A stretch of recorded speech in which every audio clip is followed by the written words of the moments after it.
Ladies and gentlemen, welcome to Caesar's Palace for 12 rounds of boxing.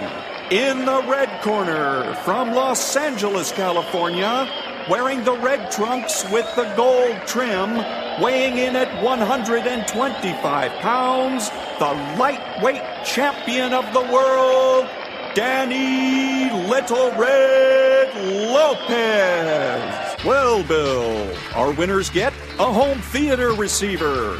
That's right. Experience the full potential of high-definition video with this 72-channel digital home theater receiver from Yamaha. But wait, that's not all. They also get a 5.1-channel surround sound system from Mirage. With 5 palm-sized speakers and a compact subwoofer cube, the MX 5.1 brings you huge immersive sound with Mirage's omnipolar technology. All from the Spiegel catalog, Chicago, Illinois, 60609. And they're taking closer order as down the stretch they come. Mr. Hot Stuff has 3 lengths to make up with chocolate candy last. On the rail, take the points behind that gallant son with chocolate candy gaining on the outside. In the lead is Pioneer of the Nile being tackled by chocolate candy. They're neck and neck as they come to the wire. And Pioneer of the Nile holds off chocolate candy and wins the Santa Anita Derby. And now, on your feet, time to greet holder of 14 NBA titles, your home team, your Los Angeles Lakers. Number 3 at 6'8", 5th year out of UCLA, playing forward, Trevor Ariza. Starting at center, number 17 at 7 feet, 4th year out of St. Andrews High School, Andrew Bynum. And at guard, number 24, 6'6", 13th season out of Loyal Marion High School, Kobe Bryant.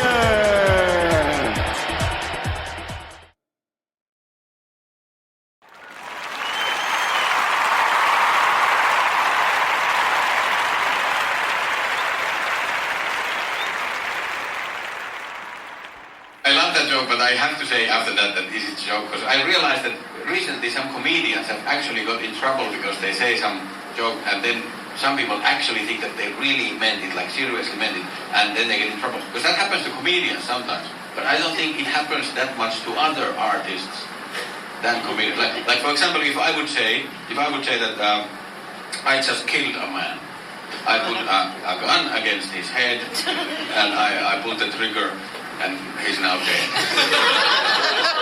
That would be a confession to a serious crime.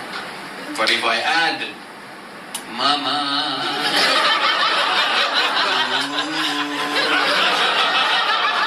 then it's fine. Good morning. It's Monday, Morals Monday, November the 17th, and this is The True Conservative. Welcome to all the butchers, bakers, and candlestick makers out there. I'm Ron, your host, and the only true conservative in the United States today. So today, after the Serenity Prayer and the patriotic song of the day, we will have Varney and Company, motivation, meditation, and moral politics. All that and more when I get back.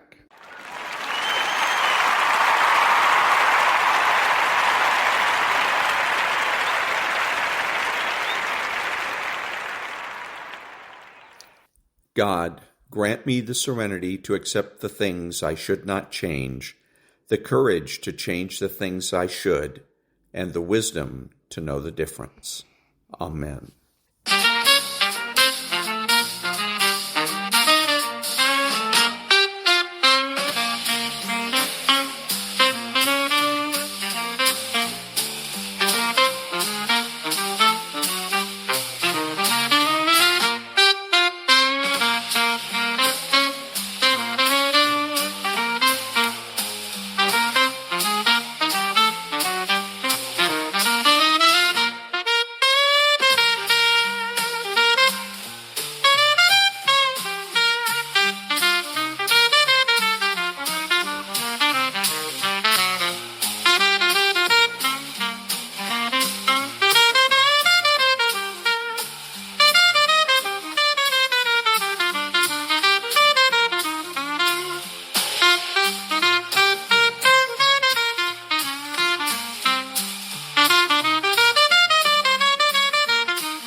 Thank you, Maria. Then Stu.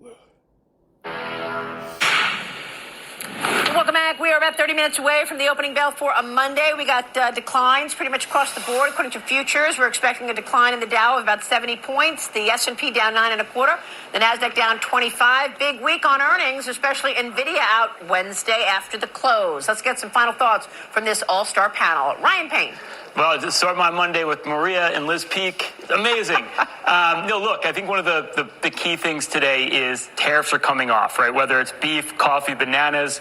We just negotiated a deal with Switzerland from 39% tariffs down to 15% tariffs. It's one of the reasons the market's done so well this year is because we thought that those tariffs were going to come down. On top of the fact that economic activity is picking up, more to like than not to like right now to be bullish on the economy and the stock market. I like what I'm seeing. What do you think, Liz? I think it's amazing. We made it through 3 hours of Mornings with Maria without a single mention of Jay Powell or the Federal Reserve, Maria.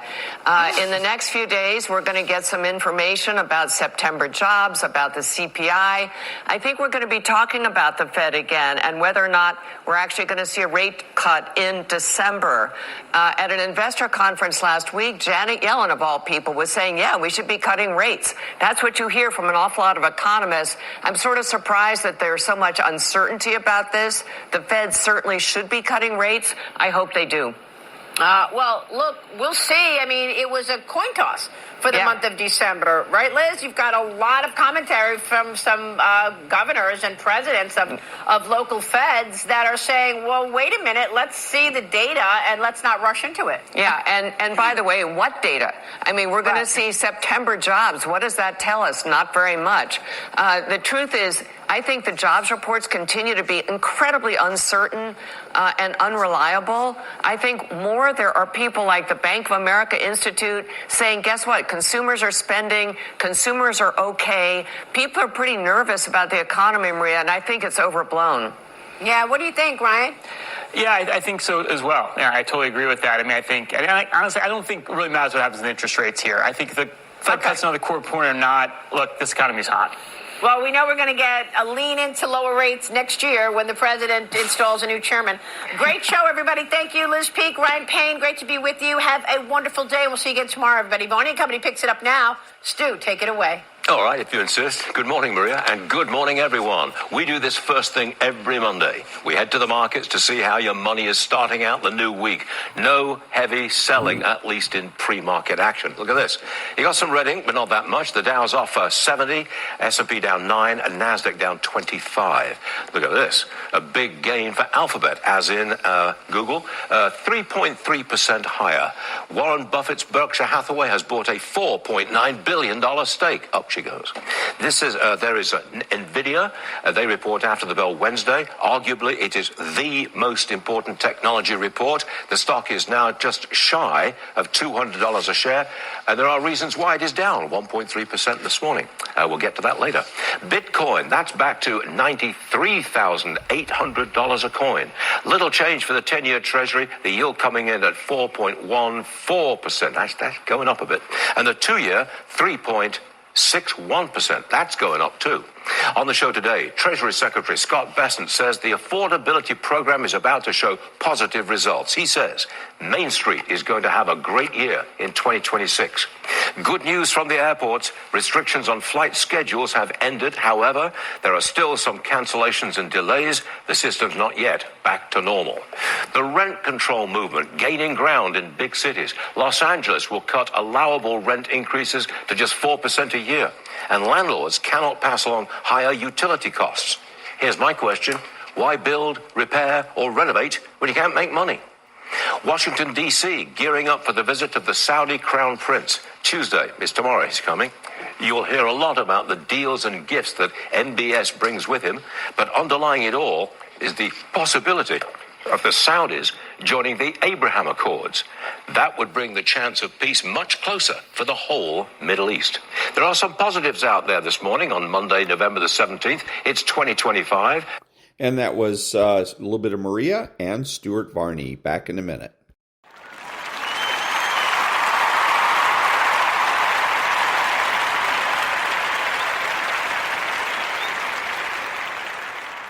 Thank you. So on an Instagram account, let's see what's this called, HM Intelligence, reads, Mexico's Gen Z-led anti-cartel movement has escalated from online activism to large in-person demonstrations at the National Palace, reflecting growing youth frustration with government handling of cartel violence. Recent protests involved attempts to dismantle newly installed security barricades and direct confrontations with riot police, indicating rising tensions between young demonstrators and President Claudia Sheinbaum's administration. Let me give you another take on this one, because I think the timing of these protests are telling. These Gen Z people have had months and years to complain about the drug cartels and haven't done it. Now, all of a sudden, they start, not only are they complaining, but they're taking action that some people think may end up toppling the Sheinbaum government and driving her out of the presidency. What's been going on recently before these protests? The Trump administration has been destroying drug boats filled with all kinds of drugs. Now, if you're a cartel member and you are unhappy because the cartel members, I'm sure, are figuring that the Sheinbaum administration should be providing some type of protection for these boats and or some other type of taking some other type of action in response to the Trump administration's destruction of the cartel's profits. But apparently, the Sheinbaum and Company are not doing that. So, if I'm a cartel member, I might go out and start agitating, get people to go out and agitate the Gen Zers to go out and go after the government. Okay, because this little article here is suggesting that this was spontaneous, that Gen Zers just spontaneously went out into the streets and started protesting at the National Palace and rioting, actually, from the visuals I've seen on this. And I don't believe it. I think that this is staged. I don't think there's anything spontaneous about it, that it's staged. Who would stage such a thing? The drug cartels, obviously. They're losing lots and lots of profits. Every time one of those boats gets blown up, that's millions of dollars in revenue. And Sheinbaum is doing nothing to either protect those boats or, to protect those shipments. So it is the drug cartels, because the drug cartels run Mexico. Not the federal government. Back in a minute.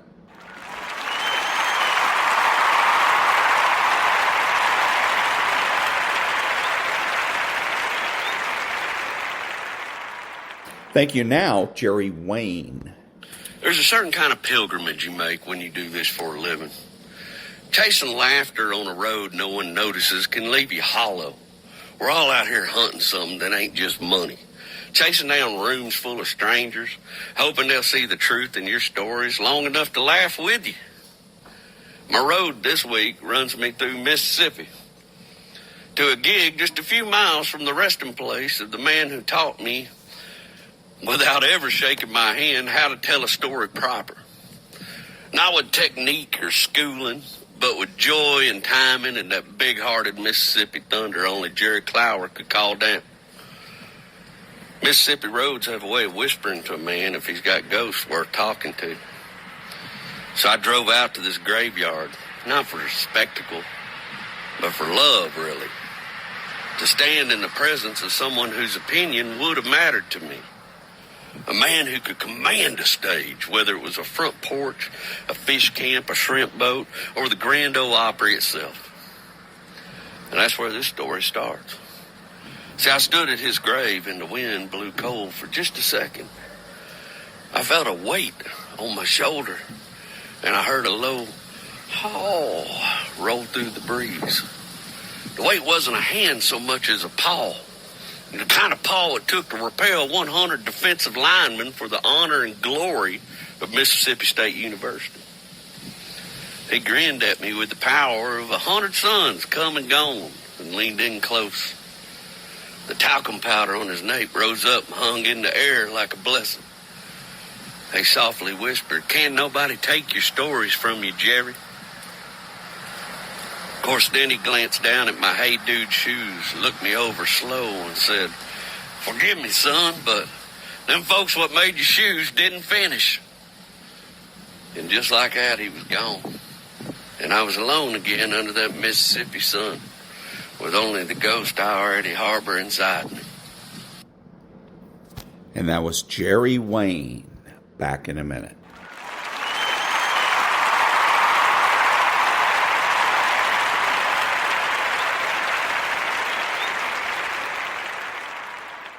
Thank you. Now a little motivation. Rain, or I had a study real late at night, and I didn't want to do it, but I did it to get here. Now you're here, and now you want to quit. No, man. You're going to have to fight these demons.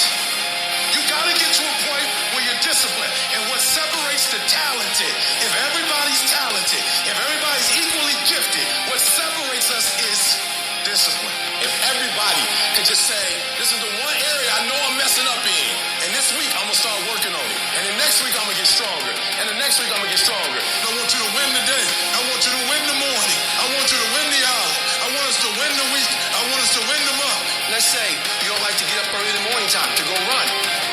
Now run every day. I hate it. You do that.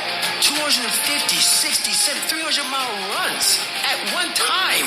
It's the one thing I hate the most to do, and I do it like I love it. Through a period of time, your brain doesn't like it, but it starts to realize this is a new way of thinking. You live uncomfortable to gain growth. You have to have friction in your life to gain growth. By me running, I am callous in my mind. I'm not training for a race. I'm training for life. It wasn't until I changed that mentality that I became somebody. Instead of running from the things you don't want to do, you actually face them and start to gain more and more growth in your life. You don't get better on the daggone couch. You get better by coming out here and getting after it every daggone day. Hold yourself accountable. And even when you don't do right, be honest enough to say you're not doing what you said you were going to do. Do not expect anybody else to hold you accountable like you hold you accountable, because nobody knows what you do in secret. Nobody can be with you 24/7. And then love yourself enough to get beyond that thing that you struggle with, to get beyond that pain, so you can finally get to your success. And that was motivation. Back in a minute.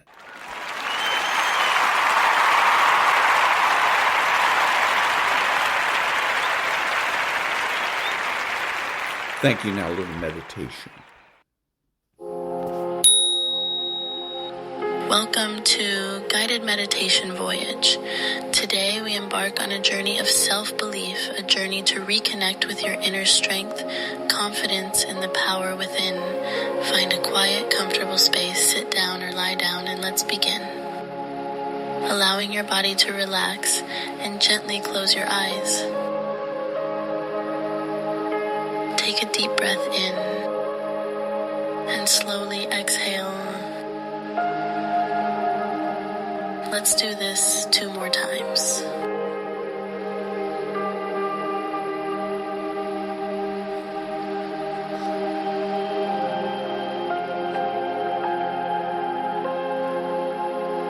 Inhale deeply, hold for a moment, and exhale,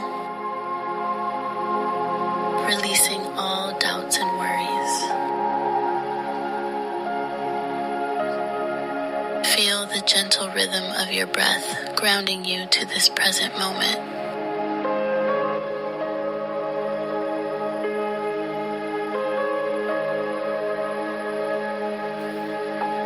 With each exhale, imagine any tension leaving your body. Your shoulders soften, your jaw relaxes, you are calm, you are safe.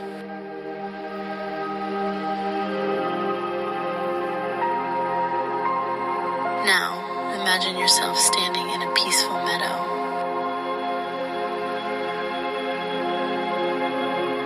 The sun shines warmly on your skin, and you feel its energy filling you with light and strength.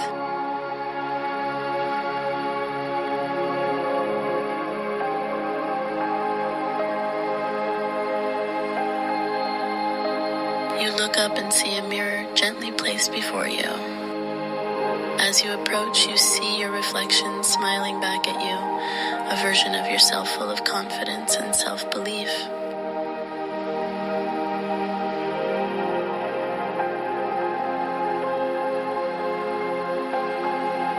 Repeat this affirmation to yourself. I am capable. I am strong. I believe in myself and my abilities.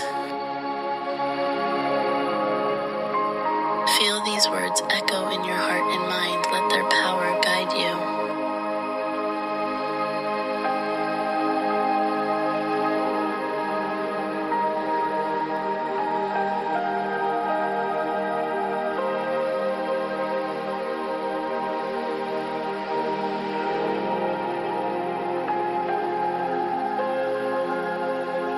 Imagine every challenge you faced in the past. Realize how far you've come, how resilient you are, and how much potential lies within you.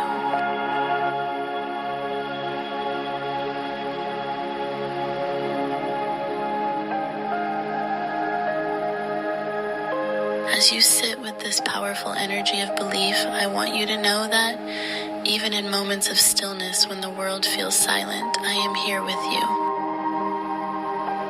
The silence is your strength, your companion, reminding you of your inner power.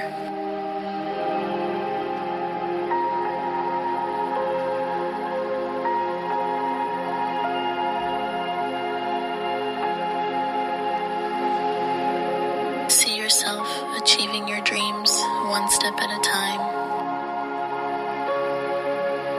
Feel the joy, the pride, and the fulfillment as you reach your goals.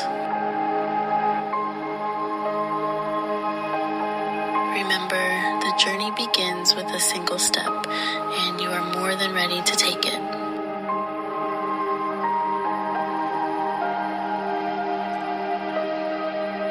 Say to yourself,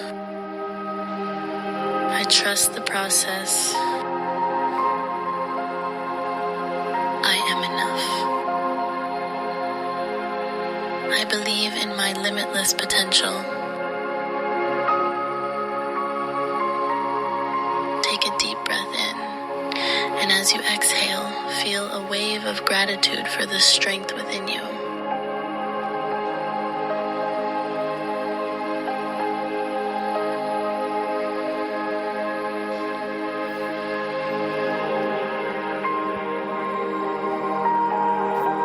When you're ready, slowly wiggle your fingers and toes and open your eyes.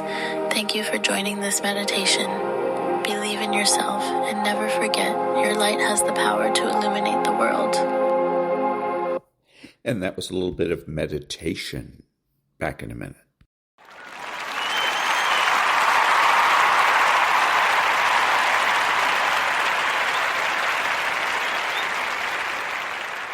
Thank you. A little bit of Stu Varney.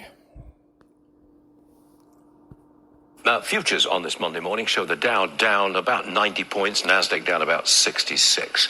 President Trump's calling on House Republicans to release all of the Epstein files. He says he has, quote, nothing to hide. Mark Meredith joining us now. He's at the White House.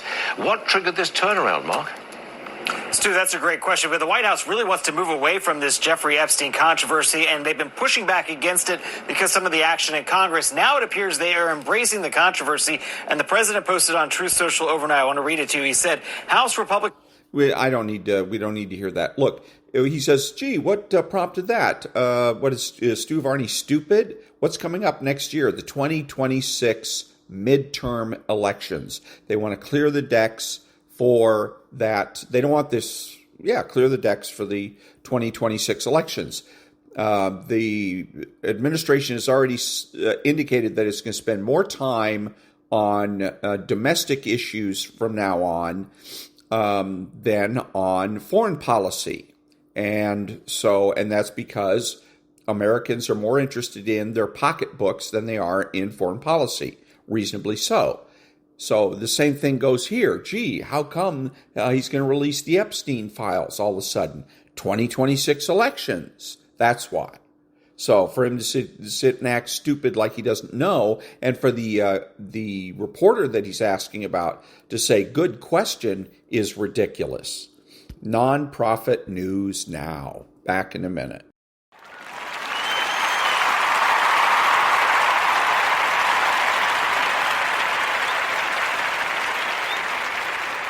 Thank you. So this is again Stuart Varney, and he's speaking with David Bahnsen about AI and more specifically NVIDIA. Yes, I want you to repeat your suggestions about I just want to be clear that the total earnings of all of these companies, the most profitable companies in the history of the world, is not enough to cover all the capex they're spending on AI.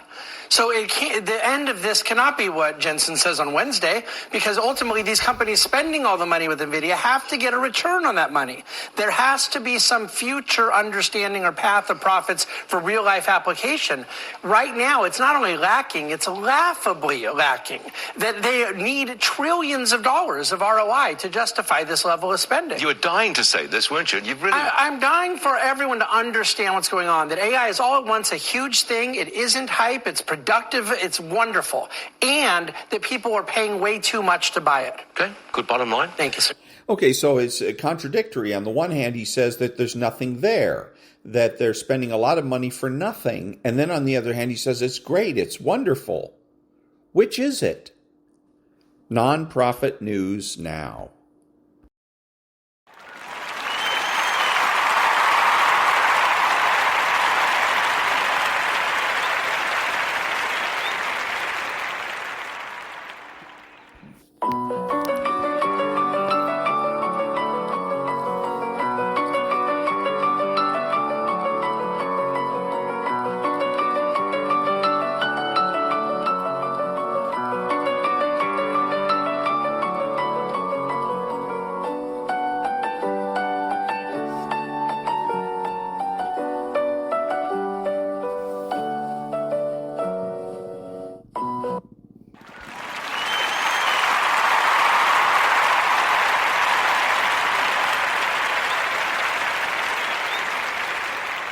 Thank you. And now the second half of Chapter 21 from Moral Politics.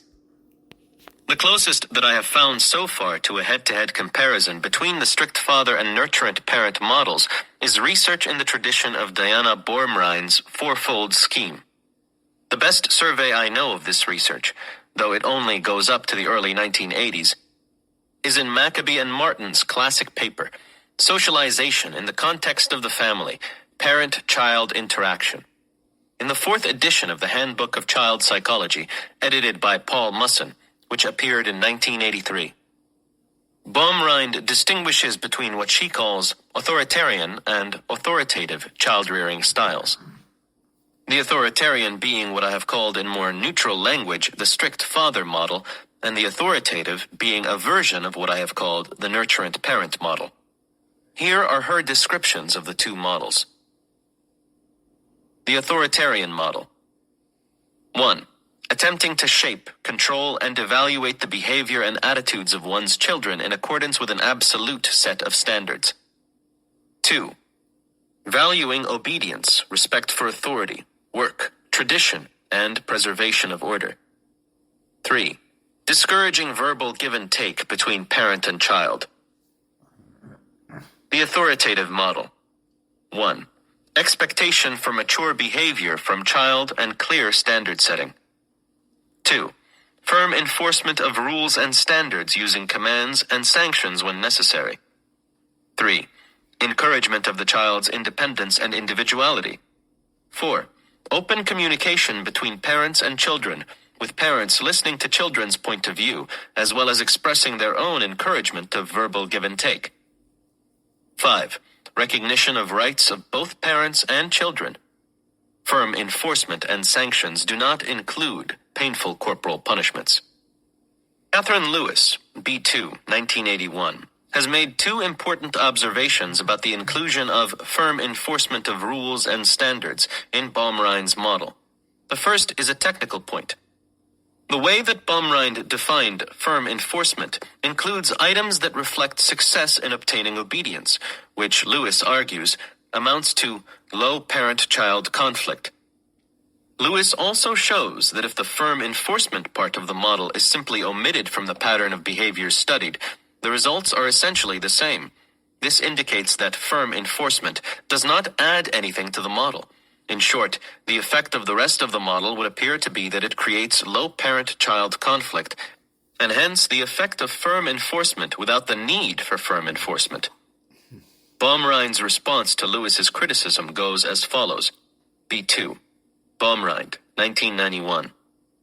Lewis, 1981, has challenged the importance I attach to the pattern of firm control and high maturity demands. In her thoughtful critique of my interpretation of the effects of firm control, she suggested that neither demanding practices nor authoritative child-rearing is necessary to the development of optimal competence. She is correct. As we have seen, authoritative child-rearing was sufficient but not necessary to produce competence and prevent incompetence. As these terms were defined in the study, and demanding practices were sufficient but not necessary to produce social assertiveness in girls. Authoritative child-rearing was the only pattern that consistently produced optimally competent children and failed to produce incompetent children in the preschool years and in middle childhood. And this was true for both boys and girls. Some came from harmonious homes. Harmonious parents are highly responsive and moderately firm, but attach little importance to obtaining obedience. Let us now consider the harmonious model. The harmonious model. 1. Expectation for mature behavior from child and clear standard setting. 2. High responsiveness, moderate firmness, little importance given to obtaining obedience. 3. Encouragement of the child's independence and individuality. 4. Open communication between parents and children, with parents listening to children's point of view, as well as expressing their own. Encouragement of verbal give and take. 5. Recognition of rights of both parents and children. To get some sense of the results of these studies, let us begin by looking at Maccabee and Martin's survey of a wide range of studies of authoritarian child-rearing. Children of authoritarian parents tend to lack social competence with peers. They tend to withdraw, not to take social initiative, to lack spontaneity. Although they do not behave differently from children of other types of parents on contrived measures of resistance to temptation, on projective tests and parent reports, they do show lesser evidence of conscience and are more likely to have external rather than internal moral orientation in discussing what is the right behavior in situations of moral conflict. In boys, there is evidence that motivation for intellectual performance is low. Several studies link authoritarian parenting with low self-esteem and external locus of control. Whereas the parents of aggressive children tend to be authoritarian, children of authoritarian parents may or may not be aggressive. And so far, the aspects of family interaction that are important in determining whether a child of authoritarian parenting will be subdued or out of control have not been satisfactorily identified. B2, Maccabee and Martin, page 44. Let's go over this point by point to see what it means in detail. The strict father or authoritarian model is supposed to make a child strong and better able to function socially. It is supposed to make children into effective leaders, but in fact, it has the opposite effect. Children of the authoritarian parent lack social competence with peers. They tend to withdraw, not to take social initiative, to lack spontaneity. Strictly enforced obedience to authority is supposed to make children internally strong and self-disciplined so that they can resist temptations. But it doesn't work. Children of authoritarian parents do not behave differently from children of other types of parents on contrived measures of resistance to temptation. An upbringing with strict rules and punishments for violating them is supposed to produce a strong conscience in children. But the opposite is true. Such children show lesser evidence of conscience. Getting children to follow strict rules through punitive enforcement is supposed to make them morally self-reliant, to create in them an inner moral sense that they can apply to new situations of moral conflict. But again, the opposite is true. Such children are more likely to have to depend on the moral opinion of others. That is, they are more likely to have external rather than internal moral orientation in discussing what is the right behavior in situations of moral conflict. Strict discipline is supposed to make a child internally strong and able to control himself, and thus to produce in him a high sense of self-esteem. Again, the opposite is true. Authoritarian parenting is linked with low self-esteem and external locus of control, the need for someone else to be in control. Learning obedience through punishment is supposed to eliminate all aggressive behavior toward parents, to produce respectful behavior toward parents, and to produce non-aggressive, respectful behavior toward others. But that isn't true either. Where do aggressive children tend to come from? The parents of aggressive children tend to be authoritarian. In short, the aggressive, out-of-control children tend to be the products of authoritarian upbringing. But the converse is not true. An authoritarian upbringing does not always result in aggressive, out-of-control children. Sometimes such children are subdued, but it is not yet known what additional factors tend to make them so. This overall picture is quite damning for the strict father model. That model seems to be a myth. If this research is right, a strict father upbringing does not produce the kind of child it claims to produce. Incidentally, this picture is not from one study or from studies by one researcher. This is the overall picture gathered from many studies by many different researchers.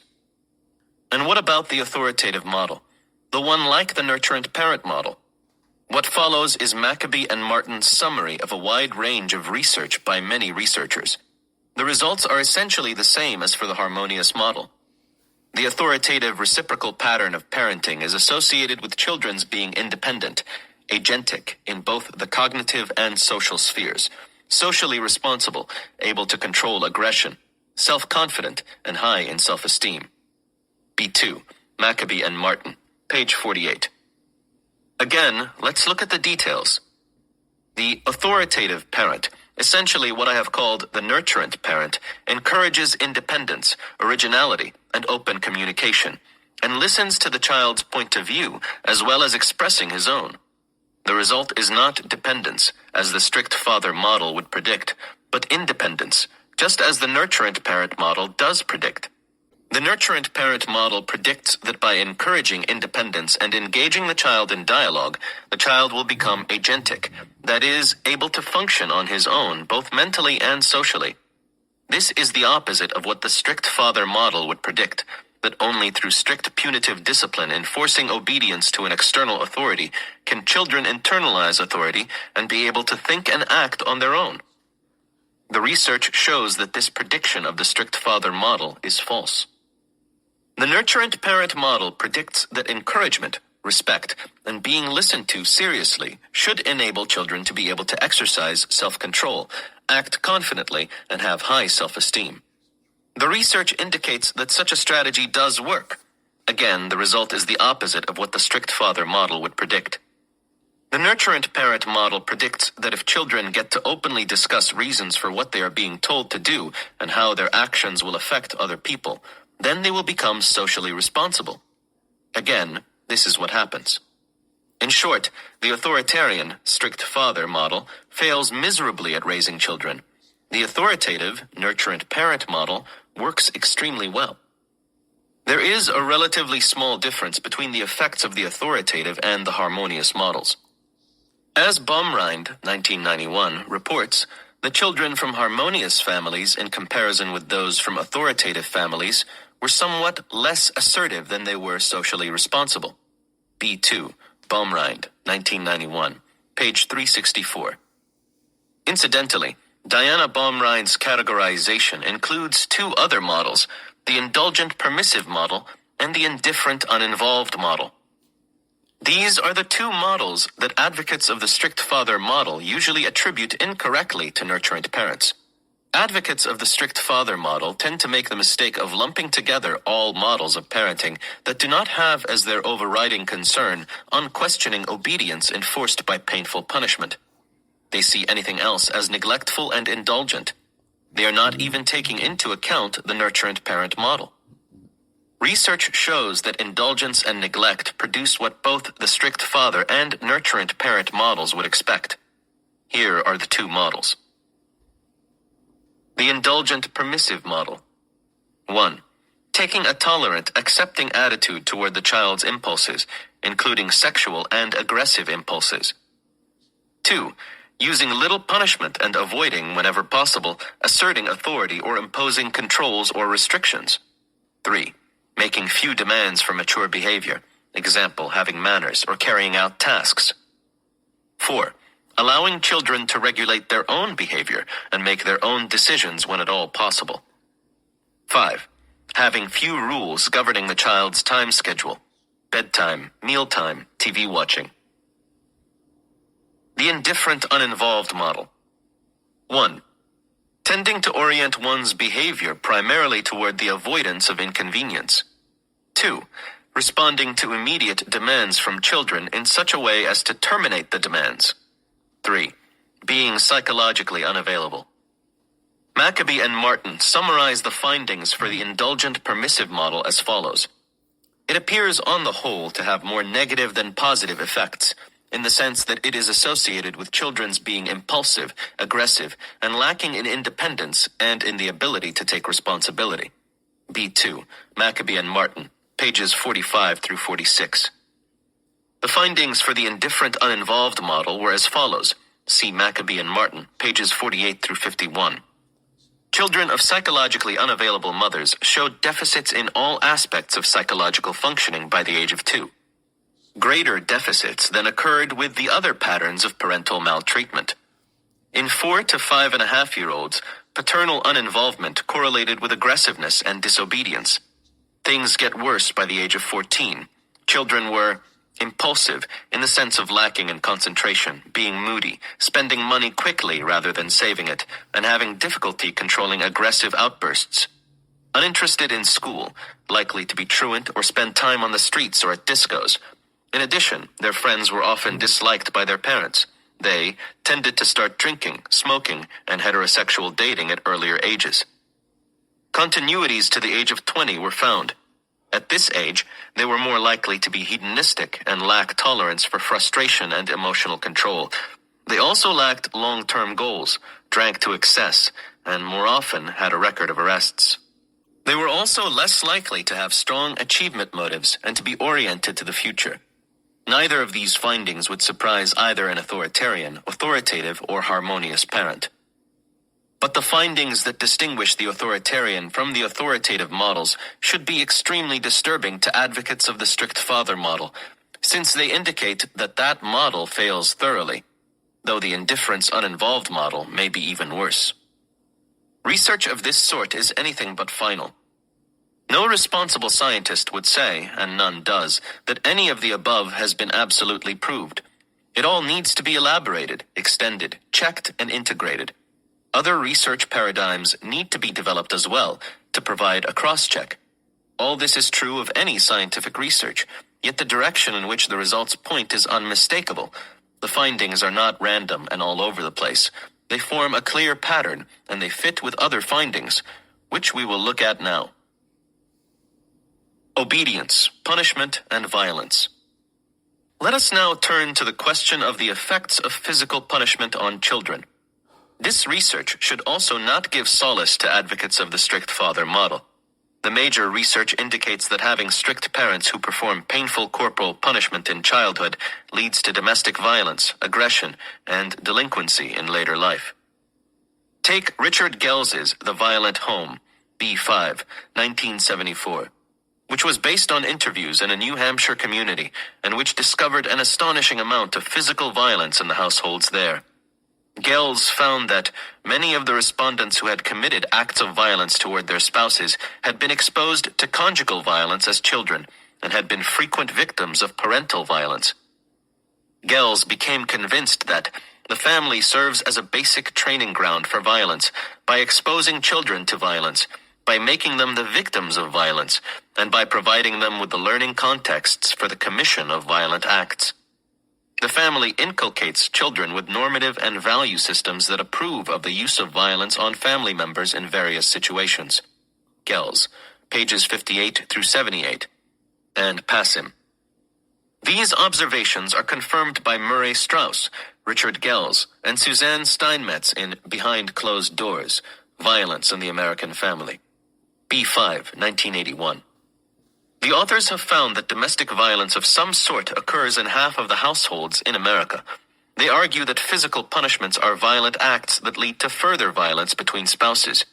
Richard J. Gels and Murray Strauss in Intimate Violence, B5, 1988, conclude that after 2 decades of research on the causes and consequences of family violence, we are convinced that our society must abandon its reliance on spanking children if we are to prevent intimate violence.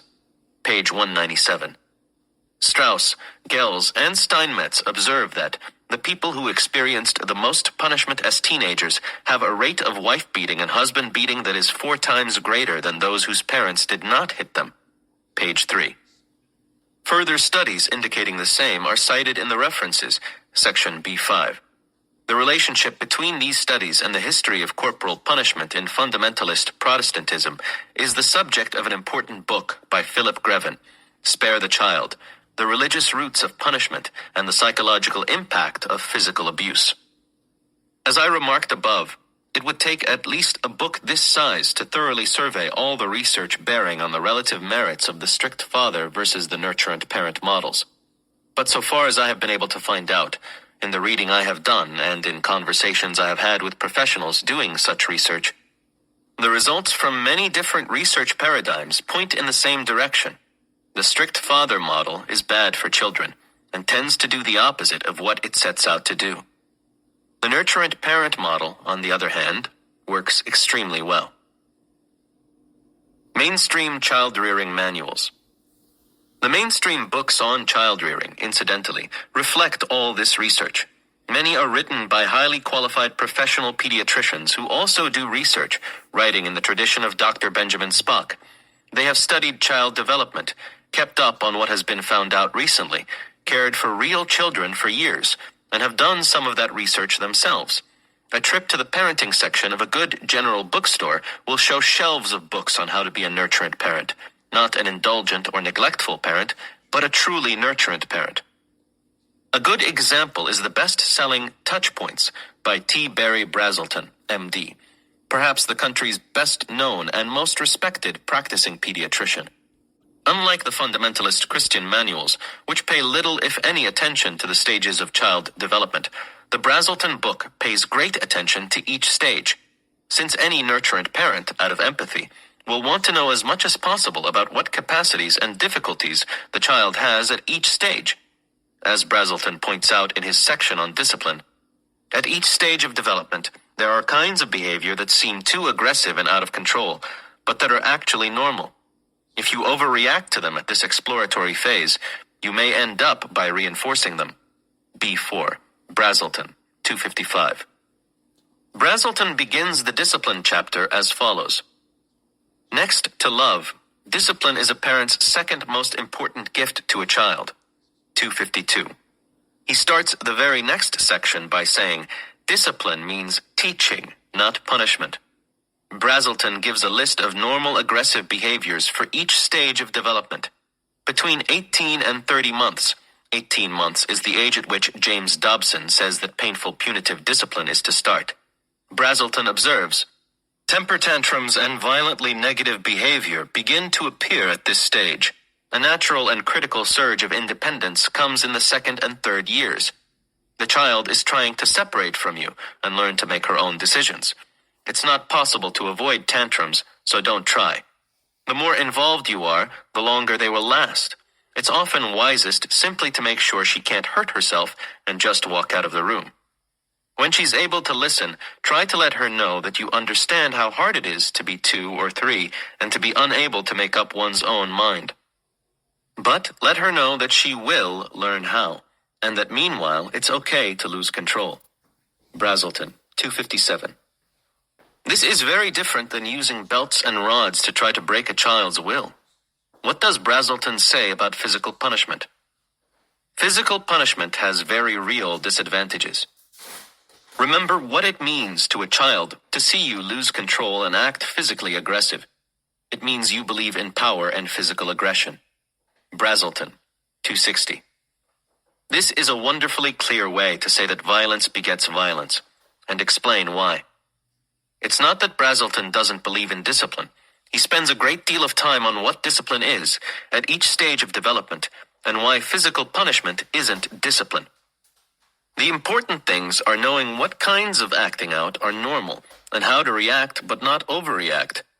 Talking things over with the child so she can understand why she's acting aggressively, providing a loving but firm model for her to follow, asking for her advice and taking it, and always providing lots of warmth and love. And if Brazelton doesn't provide enough for you on positive, non-punitive discipline, there is a whole book on it. Positive Discipline, A through Z, by Jane Nelson, Lynn Lott, and Stephen Glenn. References, B4. It's not that nurturant parenting ignores discipline. It's just that to a nurturant parent, discipline comes out of nurturance, but it takes a lot of empathy and interaction. It's a lot easier to take a belt and whip a child, but that's a recipe for disaster. If our bookstores are any guide, nurturant parenting is alive and well, and will continue to be. It's a fact that liberals should celebrate. It means that there are plenty of parents and children who have an intuitive understanding of the basis of nurturant parent morality and liberal politics. Child rearing and politics. Nurturant parent child rearing practices are superior to strict father child rearing practices. But that, in itself, does not show that liberal politics is superior to conservative politics. You might, for example, choose the nurturant parent model for your family life and the strict father model for politics. But even with this, there is a problem. The strict father model does not work in the primary sphere of child rearing for which it was devised. Its claim to superiority was that it was based on human nature. That claim has been shown to be false. The metaphorical application of the strict father model to politics is based on the assumption that the strict father model works for child rearing, especially in its account of human nature. But since the strict father model is wrong about human nature in the child rearing case, there is no reason to think that its assumptions about human nature will be right in the adult case of politics. Indeed, there is every reason to think that its view of human nature will fail as badly for politics as it does for child rearing. That brings us to the next chapter. Okay, so that was the end of Chapter 21 from Moral Politics, How Liberals and Conservatives Think by George Lakoff, Ph.D. The thing of it is that you want to note here is that he's citing again studies. They love to cite their studies, but they're very present. Studies are very present oriented. He doesn't discuss history. He also only cites the studies that support his the conclusion that he's already drawn. So he cites books and studies that support his way and make the strict father parenting model look bad. One of the things that you can do in a situation where you're being cited, somebody's saying, well, studies say this, studies say that, ask them, is there any other studies on the subject? I did this with my doctor the other day. I was sitting down with my doctor, and my doctor said, well, studies show that blah, blah, blah. And I said, really, are there any other studies on the subject? And or how many studies are there on the subject? I said, are there any studies that contradict what you're saying? No answer. So that's an excellent way to deal with that situation, is ask how many other studies have been done on this particular subject and how many are contradictory. And odds are, if you're dealing with the average lefty, they're not going to know, because they're quoting somebody else. They're quoting somebody on The View or CNN. So, and the people on The View or the CNN didn't bother to give those types of statistics. The other thing is that they can quote all the statistics they want, but what about history? What about the history of parenting and child rearing? And has the history of child rearing and parenting been one of where parents are using a strict father model for the most part, or a nurturant parent, or another way to put it is lenient parent, or just simply saying, I was raised the way I'm raising my children, and my parents raised me this way, their parents raised them, etc., etc., etc. It goes back generations and generations. It's been fine for our family. There's no reason to believe that it will be anything less than fine for our children and future generations. Or even just simpler put is, I've got 2,000 years worth of history that says you're wrong. There you go. So anyways, that was Moral Politics, and next week will be Chapter 22. Back in a minute. Thank you. This is Ron, your host, and the only truth